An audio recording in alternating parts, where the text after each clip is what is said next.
पनि गर्न सक्नुहुन्छ। मैले अहिले डाउनलोड गर्दैछु, यहाँ देख्न सक्नुहुन्छ यस प्रकारले।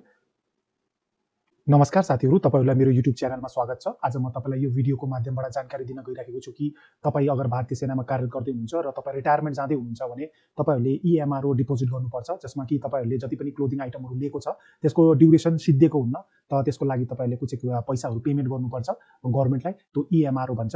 त्यो तपाईहरुले अनलाइन कसरी गर्ने त्यसको बारेमा म यो सानो भिडियोको माध्यमले तपाईलाई जानकारी दिन गइरहेको छु। अब तपाईलाई म अगाडि बताउँछु कि स्टेप बाइ स्टेप तपाईहरुले कसरी आफ्नो इएमआरओ अनलाइन डिपोजिट गर्न सक्नुहुन्छ मोबाइल या ल्यापटपको माध्यमबाट।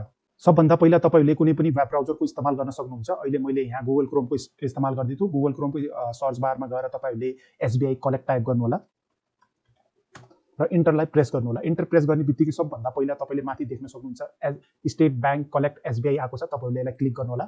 क्लिक गर्ने बित्तिकै तपाईहरुलाई यस्तो डिस्प्ले हुन्छ। यहाँ तपाईले देख्न सक्नुहुन्छ गभर्नमेन्ट पीएसयू अब्लिक कोड छ, यसलाई क्लिक गर्नु होला। क्लिक गर्ने बित्तिकै यहाँ तपाईले देख्न सक्नुहुन्छ सर्च आछ। यहाँ तपाईले इएमआरओ टाइप गर्नु होला र सर्च गर्नु होला। सर्च गर्ने बित्तिकै सबभन्दा पहिला तपाईले ई मिलिट्री रिसेबल अर्डर पाउँछ, यसलाई तपाईले क्लिक गर्नु होला। क्लिक गर्ने बित्तिकै कन्ट्रोलर कन्सर्न, तपाई कुन कन्ट्रोलरसित कन्सर्न हुनुहुन्छ। अगर मान्नुस् तपाईहरुले जब आफ्नो भर्दै हुनुहुन्छ या अरूको भर्दै हुनुहुन्छ, तपाईहरु त्यो बेला कहाँ पोस्टेड छ हैन, त्यो तपाईलाई थाहा हुनुपर्छ। यसको लागि तपाईहरुले आफ्नो क्यू ब्रान्चमा गएर सोधे हुन्छ कि हाम्रो कन्सर्न कन्ट्रोलर कुन हो। मेरो केसमा मैले जसको भर्दैछु उहाँ जम्मूसित रिलेटेड हुनुहुन्छ, त्यही भएर म जम्मूलाई सिलेक्ट गर्न गइरहेको छु। यहाँ देख्न सक्नुहुन्छ कि पीसीडीएनसी जम्मू आएको छ हैन, जम्मू इन्डिभिजुअल र पीसीडीएनसी जम्मू युनिट आएको छ। हाम्रो केसमा के छ, तपाईहरुले इन्डिभिजुअल भर्दैछ त तपाईले इन्डिभिजुअललाई सिलेक्ट गर्ने हो। इन्डिभिजुअललाई सिलेक्ट गर्ने बित्तिकै यहाँ तपाईले देख्न सक्नुहुन्छ तलको चाहिँ फर्महरु खुलेको छ। जहाँ यो स्टार छ यो तपाईले यहाँ देख्न सक्नुहुन्छ, यो तपाईको म्यान्डेटरी छ है, तपाईले भर्नै पर्छ। जहाँ तपाईको छैन तपाईले भर्न जरुरी छैन। अब नेक्स्ट सबमा छ कि name of office, sub of to which EMRO related. यहाँ तपाईले पीआरसीडीएनसी जम्मू मैले तपाईलाई पहिला नै बताइसकेको छु कि तपाईको युनिट कहाँ पोस्टेड छ त्यो तपाईलाई थाहा हुनुपर्छ र तपाईलाई कुन कन्ट्रोलर हो, तपाईले कहाँ पैसा जम्मा गर्ने त्यो तपाईलाई थाहा हुनुहुन्छ। नेम अफ अर्गनाइजेसन, ठीक छ, मेरो केसमा आर्मी छ त मैले आर्मी चुज गरे। नेम अफ डिपोजिटर, तपाईको नाम के हो उहाँको यहाँ लेख्नुपर्छ, कोले जम्मा गर्दैछ।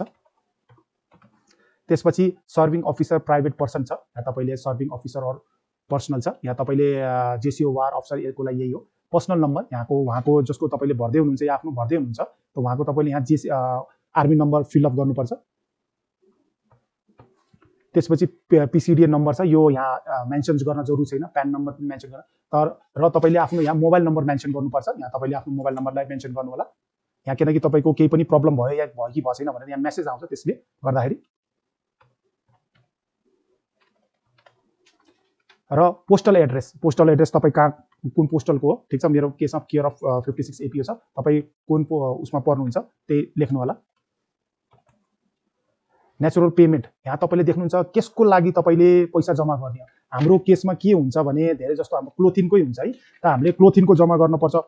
तपाईले यहाँ टाइप गरे पनि भयो है। यहाँ कस्ट अफ क्लोथिङ भन्ने आउँछ के, यहाँ देख्नु होला cost of clothing item kit deficiency charge भनेर आएको छ तपाईको इएमआर, तपाईले यसलाई सिलेक्ट गर्नु होला।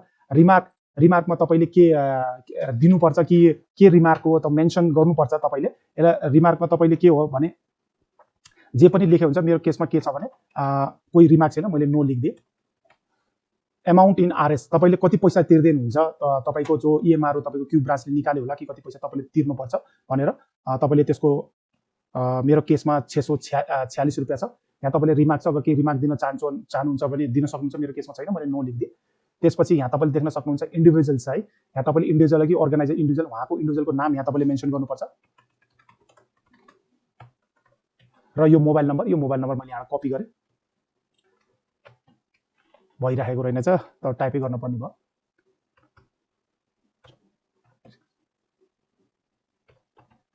र डेट अफ डिपोजिट, तपाईले कहिले डिपोजिट गर्नुहुन्छ, अहिले 3 फरवरी हो। इमेल आइडी है, यो इमेल आइडी तपाईले मेन्सन गरे पनि हुन्छ नगरे पनि हुन्छ। तपाईले गरे त्यति नै राम्रो, किनभने केही प्रब्लम भयो भने तपाईलाई यसैमा मेलहरु आउँछ।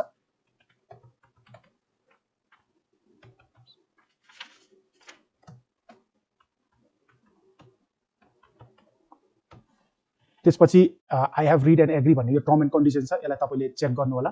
र तपाईले यो जो क्याप्चा लेखेको छ यहाँ तपाईले हुबहु टाइप गरिदिनु होला। र नेक्स्ट अप्सन छ, तपाईले नेक्स्ट अप्सनलाई क्लिक गर्नु होला। नेक्स्ट अप्सनलाई क्लिक गर्ने बित्तिकै देख्नुहोस् अब हाम्रो दुईटा प्रक्रिया पूरा भइसकेको छ। भेरिफाई पेमेन्ट डिटेल भन्ने छ, तपाईँले यहाँ आफ्नो सर र यो चिज हेर्नु होला। मेरो केसमा के छ भने 646 रुपियाँ मैले तिर्न पर्ने हो। नामहरू तपाईँको होइन नम्बर मोबाइल नम्बर चेक गर्नु होला र नेक्स्ट अप्सनलाई क्लिक गर्नु होला। नेक्स्ट अप्सनलाई क्लिक गर्ने बित्तिकै अब तपाईँले कुन मेथडबाट तपाईँले पैसा पेमेन्ट गर्ने हो, स्टेट ब्याङ्क अफ इन्डिया होइन, तपाईँले अदर ब्याङ्क इन्टरनेट ब्याङ्किङ होइन, एटिएम तपाईँको के छ है, त तपाईँको लास्टमा चाहिँ यो युपिआई छ। मेरो केसमा मैले अहिले युपिआईले गरिदियो। त क्लिक हियरलाई क्लिक गर्नु होला र तपाईँलाई के भिपिए क्युआर कोड चाहियो, मैले अहिले क्युआर कोडलाई क्लिक गरेँ। क्युआर कोडलाई क्लिक गर्ने बित्तिकै यहाँ तपाईँले देख्न सक्नुहुन्छ त्यो टाइम लिमिट छ है, यो 4 मिनट 5 मिनटको हुन्छ। तपाईँले यो 5 मिनटको भित्र के हो भने आफ्नो पैसा तिरिसकेको हुनुपर्छ है। कम्प्लिट हुने बित्तिकै तपाईँले यहाँ देख्न सक्नुहुन्छ यस प्रकारले तपाईँले सो हुन्छ यो transaction has been successfully completed. Amount 646 रुपियाँ थियो, ठिक छ। यहाँ तपाईँको यो हेर्न सक्नुहुन्छ, पुरा डिटेल हुन्छ। तपाईँले यहाँ प्रिन्ट पनि लिन सक्नुहुन्छ, डाउनलोड पनि गर्नु सक्नुहुन्छ। मैले अहिले डाउनलोड गर्दैछु, यहाँ देख्न सक्नुहुन्छ यस प्रकारले प्रिन्ट। मैले यसलाई पिडिएफ फर्मेटमा मेरो डेस्कटपमा सेभ गर्न गइरहेको छु। सेभ डेस्कटप सेभ, यस प्रकारले तपाईँले यसलाई प्रिन्ट पनि दिन सक्नुहुन्छ। म अहिले प्रिन्ट पनि दिँदैछु। Number of copies 2 copies print. यस प्रकारले तपाईँले आफ्नो इएमआर सजिलैसित आफ्नो मोबाइल या ल्यापटपबाट सजिलैसित भर्न सक्नुहुन्छ। मोबाइलबाट भर्दाखेरि ध्यान राख्नु होला कि तपाईँले आफ्नो पिडिएफ डाउनलोड गरेर राख्नु होला र 2 कपी प्रिन्ट आउट निकाल्नु होला, एउटा आफ्नो क्यू ब्रान्चमा दिनु होला, एउटा आफूसित राख्नु होला। यस प्रकारले तपाईँले आफ्नो इएमआर सजिलैसित भर्न सक्नुहुन्छ। हस्त साथीहरू, मेरो यो भिडियो यहीँ आएर समाप्त हुन्छ। तपाईँहरूलाई यो मेरो भिडियो मन पर्यो भने मेरो यो भिडियोलाई लाइक शेयर र सब्सक्राइब गरिदिनु होला र अरू भाइहरूलाई पनि अगर यस्तो समस्या परिरहेको छ भने उहाँहरूलाई यो भिडियो शेयर गरिदिनु होला। धन्यवाद।